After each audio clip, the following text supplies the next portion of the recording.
Hello बच्चों, आप सभी अच्छे होंगे आशा करती हूँ।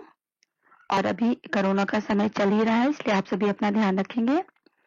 तो बच्चों, आज हम हिंदी में पढ़ेंगे पाठ 12 सुनीता की पहिया कुर्सी। बच्चों, सुनीता की पहिया पाठ में एक विकलांग लड़की का चित्रण किया गया है जिसका नाम सुनीता होता है और वो विकलांग होती है, अर्थात वो पैरों से चल नहीं सकती है, जिसके लिए वो पहिया कुर्सी का इस्तेमाल करती है। वह भी दूसरे बच्चों की तरह जीना चाहती है।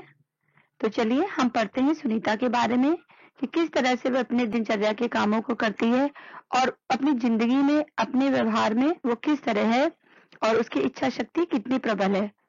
और हमें सुनीता की कहानी से यही भी सीखना चाहिए कि हमें, हमारे अंदर कोई भी कमी हो, लेकिन हमें कभी भी हार नहीं माननी चाहिए और हमें हमेशा अपनी इच्छा शक्ति को प्रबल रखना चाहिए।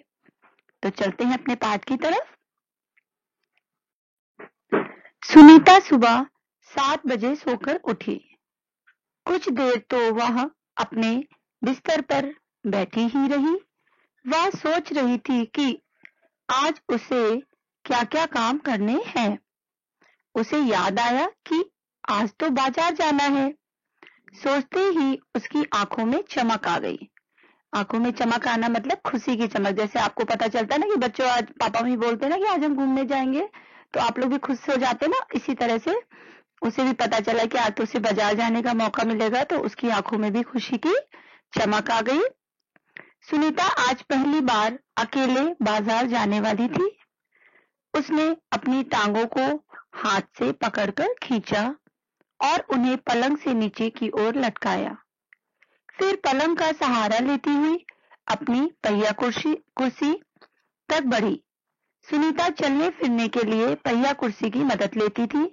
बच्चों, मैंने पहले भी आपको जैसे बताया कहानी के शुरुआत में कि उसको चलने में, उसके पैर में विकलांग थे, उसके चलने में उसको परेशानी होती थी, जिसकी वजह से वो पहिया कुर्सी की मदद लेती थी।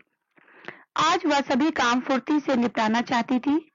हालांकि कपड़े बदलना, जूते पहनना आदि उसके लिए कठिन काम है, पर अपने रोजाना के काम करने के लिए उसने स्वयं ही कई तरीके ढूंढ निकाले हैं।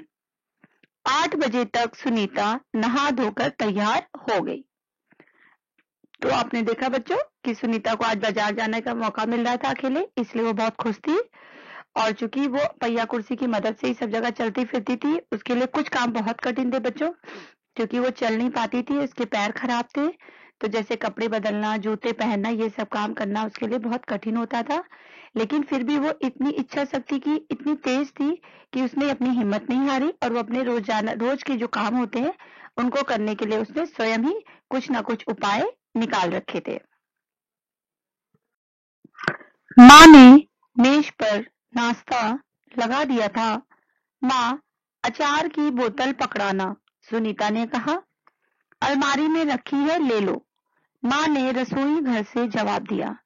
सुनीता खुद जाकर अचार ले आई। नाश्ता करते करते उसने पूछा, माँ, बाजार से क्या क्या लाना है? 1 किलो चीनी लानी है, पर क्या तुम अकेले संभाल लोगी? पक्का, सुनीता ने मुस्कुराते हुए कहा। सुनीता ने माँ से झोला और रुपए लिए। अपनी पहिया कुर्सी पर बैठकर वह बाजार की ओर चल दी। सुनीता को सड़क की जिंदगी देखने में मजा आता है। चूंकि आज छुट्टी है, इसलिए हर जगह बच्चे खेलते हुए दिखाई दे रहे हैं। सुनीता थोड़ी देर रुककर उन्हें रस्सी कूदते, गेंद खेलते देखती रही। वह थोड़ी उदास हो गई। वह भी उन बच्चों के साथ खेलना चाहती थी। खेल के मैदान में उसे एक लड़की दिखी जिसकी माँ उसे वापस लेने के लिए आई थी। दोनों एक दूसरे को टुकुर टुकुर देखने लगे। फिर सुनीता को एक लड़का दिखा। उस बच्चे को बहुत सारे बच्चे छोटू छोटू बुलाकर चिढ़ा रहे थे। उस लड़के का कद बाकी बच्चों से बहुत छोटा था। सुनीता को यह सब बिल्कुल अच्छा नहीं लगा। रास्ते में कई लोग सुनीता को देखकर मुस्कुराए, जबकि वह उन्हें जानती तक नहीं थी। पहले तो वह मन ही मन खुश हुई, परंतु फिर सोचने लगी ये सब लोग मेरी तरफ भला इस तरह क्यों देख रहे हैं? खेल के मैदान वाली छोटी लड़की सुनीता को दोबारा कपड़ों की दुकान के सामने खड़ी मिली। उसकी माँ कुछ कपड़े देख रही थी। तुम्हारे पास ये अजीब सी चीज क्या है? उस लड़की ने सुनीता से पूछा। यह तो बस एक, सुनीता जवाब देने लगी, परंतु उस लड़की की माँ ने गुस्से में आकर लड़की को सुनीता से दूर हटा दिया। बच्चों, आज की कहानी हम यहीं तक पढ़ेंगे आपकी पाठ की। इसके की आगे की पूरी कहानी हम अगले भाग में पढ़ेंगे।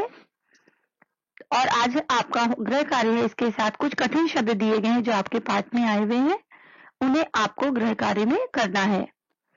आज हमने जितनी भी कहानी पढ़ी है, इस वीडियो को आप बार बार देखेंगे और दोहरान करेंगे। कल हम इसके आगे का भाग आरंभ करेंगे।